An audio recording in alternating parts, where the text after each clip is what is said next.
Second generation manufacturers of alcohol. We are vetting them. We will be announcing in 2 weeks' time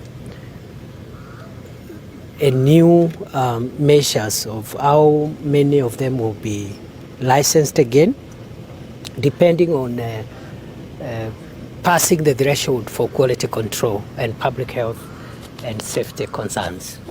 And we have also given other measures, up to 25 measures, that will make it impossible for people to use the space of manufacturing second generation alcohol to kill the people of Kenya.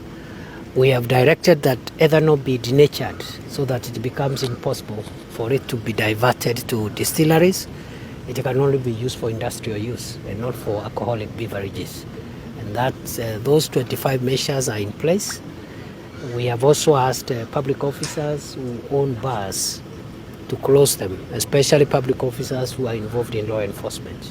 They must shut down bars even if they are licensed, because it brings conflict of interest if you're running a bar and you're enforcing the law in the same area of alcohol.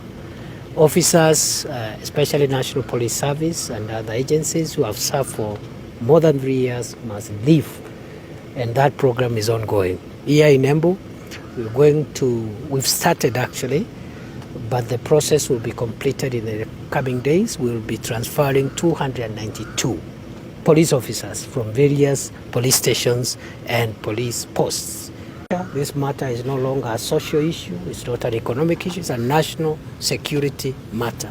And this is not a temporary operation for months or for a year or for 2. We will do it forever, as long as the problem exists. Lile jambo ambalo tunashughulikia wakati huu ni vita dhidi ya pombe haramu, mihadarati na madawa ya kulevya, ambao imethuru idadi kubwa ya vijana, watoto wetu na watu wazima ambao wanapoteza maisha yao, wengine wanakufa, wengine wamekuwa waathiriwa, wamekuwa waraibu, na kila siku hakuna kazi wanafanya. Hawasaidii familia zao, hawana majukumu yoyote ya kijamii ama ya kiuchumi, na kwa hivyo tumeona janga hili ni janga kubwa kwa usalama wa taifa letu, na lazima tuangamize janga hili. Wale ambao wanauza madawa ya kulevya, pombe haramu na mihadarati, tumetangaza ya kwamba lazima wakome hiyo biashara. Tutawakomesha, na safari hii hakuna the people who are involved in destroying the Kenyan population through drugs and illicit killer brews. Their time is up, and we have a nationwide enforcement measures which we announced on 6th of March this year in Nairobi, and therefore we are going around the country to see the progress made.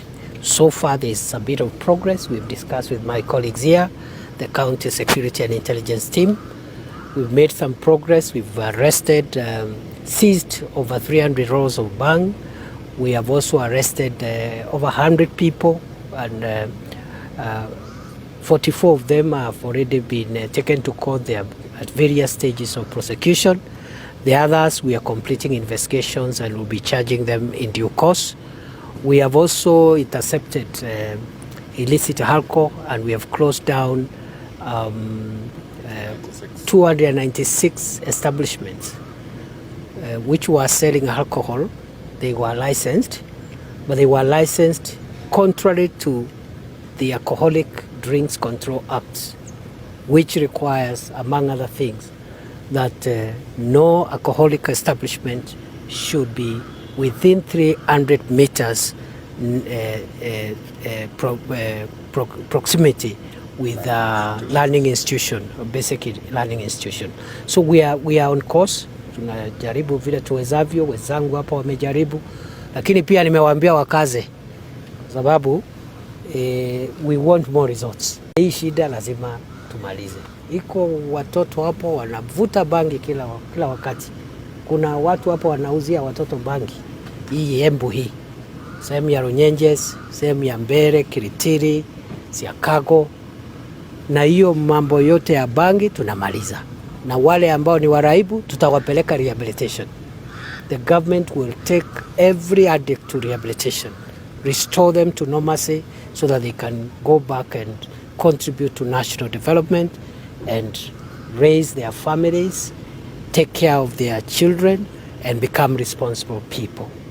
So hapo ndio tumefikisha. This matter is no longer a social issue, it's not an economic issue, it's a national security matter.